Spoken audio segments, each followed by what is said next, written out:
ವನಕ್ಕಾಗಿ ನಡೆ ತಂದು ಮನದಿ ಯೋಚಿಸಿದಳು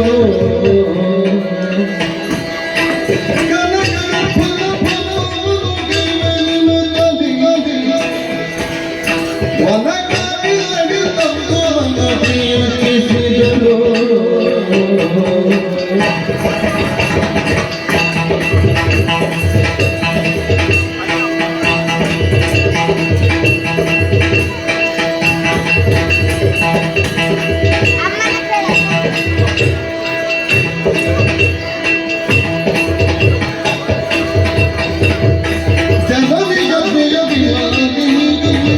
ವರತನು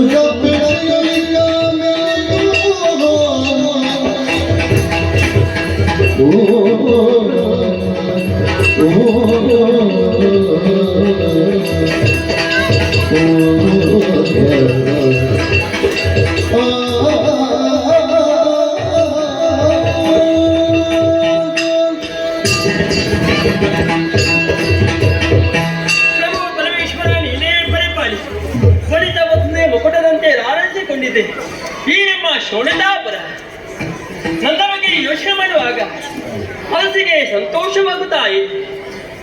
ಅಸುರಪುರ ಸಾಮ್ರಾಜ್ಞಿ ಆಗಿ ಮೆರೆಬೇಕಾದ ನನ್ನ ಮಾತೆ ದಿತಿದೇವಿ ಗೆಲುವಿನಲ್ಲಿ ಬೇಕಾದ ವಿಚ್ಛೇದನಕ್ಕಾಗಿ ಮಾತೆ ಗುರುಮಠಕ್ಕೆ ಕಳಿಸಿಕೊಟ್ಟಿದ್ದಾನೆ. ಸಕಲ ವಿದ್ಯೆಯನ್ನು ಕಲಿತು ಅರಮನೆಯನ್ನು ಬಂದು ಸೇರುವುದರಲ್ಲಿ ನನ್ನ ತಾಯಿ ದುಃಖಿತರಾಗಿದ್ದಾನೆ.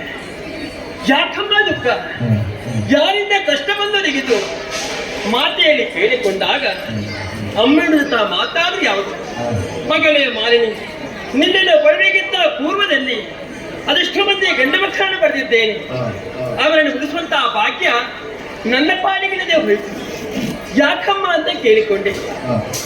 ಕಿರಿಯ ಬಾಗಿಲಂತಹ ದೇವತೆಗಳು ಸ್ವರ್ಗದಲ್ಲಿ ಮೆರೀತಾ ಇದ್ದಾರೆ.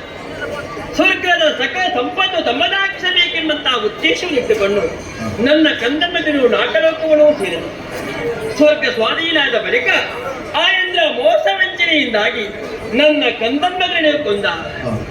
ಚಿಂತೆ ಯಾತ್ರೆಯಲ್ಲಿ ದಿನವನ್ನು ಸಾಗಿಸುವಂತಹ ಪ್ರಸಂಗ ನನ್ನ ಪಾಲಿಗೆ ಬಂದೊದಗಿ. ಹಾಗೇನು ತೀರಿಸಬೇಕು ಈ ಬಗ್ಗೆ ಯೋಚನೆ ಮಾಡಿಕೊಂಡಿದ್ದವು. ಅಮ್ಮ, ನಾನು ಏನು ಮಾಡ್ಬೇಕಂತ ಕೇಳಿಕೊಂಡಾಗ ಮಾತಾಡಿದ ಮಾತಿನಲ್ಲಿ, ಮಗಳೇ, ದಟ್ಟವಾದಂತಹ ಕಾಡನ್ನು ಸೇರಿಸಿ ಅದರನ್ನು ಭಜನೆ ಮೂಲಕ ಮೆಚ್ಚಿಸಿ ನಿನ್ನ ಉದರದಲ್ಲಿ ವೀರದಿರಂತಹ ಕುಮಾರನ್ನು ಪಡೆಯುವಂತೆ ವರವನ್ನು ಪಡೆದುಕೊಂಡು ಬಾ ಮಗನೇ ಅಂತ ಹೇಳಿ ಅಮ್ಮ ನನಗೆ ಆಜ್ಞೆ ಮಾಡಿದ್ದಾರೆ. ಅದನ್ನೇ ಅಚಾರೂಪವಾಗಿ ಪಡೆದುಕೊಂಡು ನೇರವಾಗಿ ಬಂದು ಸೇರಿಕೊಂಡ ದಟ್ಟವಾದಂತಹ ಕಾಡು ಪ್ರದೇಶ ನೋಡಬಾರದೆ ಪ್ರಶಾಂತವಾದಂತಹ ವಾತಾವರಣ, ಮೋಹಕವಾದಂತಹ ನೆರೆ, ತಪಸ್ಸಿಗೆ ಯೋಗ್ಯವಾದ ನೆರೆಯದೆಂದು ಭಾವಿಸಿಕೊಂಡಿದ್ದೇನೆ. ಮನ ಶುದ್ಧವಾದರೆ ಸಾಕಿ ಪರಿಶುದ್ಧವಾದಂತಹ ಜಲದಲ್ಲಿ ನಿಂದು ಮೈಯನ್ನು ಶುದ್ಧಿಗೊಳಿಸಿದ್ದೇನೆ. ತಪಸ್ಸನ್ನು ಮಾಡಬೇಕಂತ ಮುಂದುತ್ತಾ ಇದ್ರೆ ನನ್ನ ಬಗ್ಗೆ ಸ್ವಲ್ಪ ಯೋಚನೆ ಮಾಡಬೇಕೇ ಬಿಡುವೆ. ಹೇಗೆ ಕಾಣ್ತಾ ಇದ್ದೇನೆ? ಯೌವನ ಹೋದೆವು, ರೂಪಾವಧಿ ಎಂಬುದು ಹೌದು. ಈ ದಟ್ಟವಾದಂತಹ ಕಾಡಲ್ಲಿ ಹೀಗೆ ಕುಳಿತು ತಪಸ್ಸನ್ನು ಕೈಗೊಂಡೆ ಅಂತಾದರೆ ಎಳೆಯ ಕಾಮುಕ ಮನುಜರು ನನ್ನನ್ನು ಕಂಡರೆ ಸುಮ್ಮನೆ ಬರೋದಕ್ಕೆ ಸಾಧ್ಯವಿಲ್ಲ. ಕಾಮುಕರ ವಿಚಾರದಲ್ಲಿ ಒಂದು ರೀತಿಯ ಭೀತಿಯನ್ನು ಆವರಿಸಿಕೊಂಡಿದ್ರು ಕೂಡ ಮತ್ತೊಂದು ಕಡೆಯಲ್ಲಿ ಇದ್ದ ನಮ್ಮವರು ಸೂರ್ಯನಮ್ಮಯ ಹಗೆಗಳಾಗಿಯ ನಿಜವ ಅರಿತರೆ ತಪಸ್ಸಿಗೆ ವಿಕ್ರಮ ತರ್ತಾರೆ. ಮತ್ತೆ ಹೇಗೆ ತಪಸ್ಸನ್ನು ಮಾಡಲಿ? ಯೋಚನೆ ಮಾಡುವ ಅಗತ್ಯವೇನಿಲ್ಲ. ನಾವು ಅಸುರರು, ಹಾ. ಅಷ್ಟ ಸತ್ಯನೇ ಬಲ್ಲವರು. ಹಾ. ಕ್ಷಣ ಮಾತ್ರ ತನ್ನಂತಹ ರೂಪವನ್ನು ಮರಬಿಡದೆ ಮತ್ತೊಂದು ಮಗದೊಂದು ಬೇರೊಂದು ರೂಪ ಧರಿಸುವುದಕ್ಕೆ ಸಾಮರ್ಥ್ಯ ಯೋಗ್ಯತೆಯನ್ನೇ ಪಡೆದು ನಾವಾಗಿದ್ದೇವೆ. ಹಾ. ಈ ರೂಪ ಧರಿದ ಕಷ್ಟ ಮತ್ತೆ ಯಾವುದಾವುದು ಹರಿತು ಹರಿಯುತ್ತಿರುವಂತಹ ಉರಗದ ರೂಪವನ್ನು ಧರಿಸಿಕೊಂಡು ತಪಸ್ಸನ್ನು ಕೈಗೊಂಡ್ರೆ ಹೇಗೆ?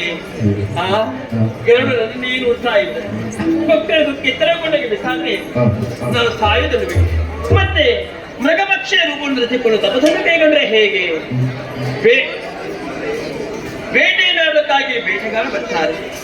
ಬಾಣವನ್ನು ಪ್ರಯೋಗಿಸಿಬಿಟ್ಟಂತಾದ್ರೆ ಮಾಲಿನಾದಂತಹ ನಾನು ಸಾಯಿದ್ದೇವೆ ಇಟ್ಟು ಸಾಯಿಸಬೇಕಾದ ಕರ್ತಿಪ್ಪ. ಓಹೋ, ದೂರದಲ್ಲಿ ಕಾಣ್ತಾ ಇದೆ ಮಹಿಷಿಗಳೇ ಇದ್ದು ಇದ್ದ ಕಡೆಗೆ ತಾರಿಸಿ ಬರ್ತಾ ಇದೆ. ಸ್ವಚ್ಛಂದವಾಗಿ ಮೆಚ್ಚುವಂತಹ ಮಹಿಷಿ ಮತ್ತೊಬ್ಬರಿಗೆ ಪಡಲು ಕೊಡುವುದಿಲ್ಲ. ಸಾಧು ಪ್ರಾಣಂತೆ ಹೌದು, ಮತ್ಯಾಕೆ ತಡ ಮಾಡಬೇಕು? ಮಹಿಷಿ ರೂಪವನ್ನ ಅಂತೂ ಬ್ರಹ್ಮದೇವರ ತಪಸ್ಸನ್ನು ಕೈಗೊಳ್ತೇನೆ ನೋಡುವ.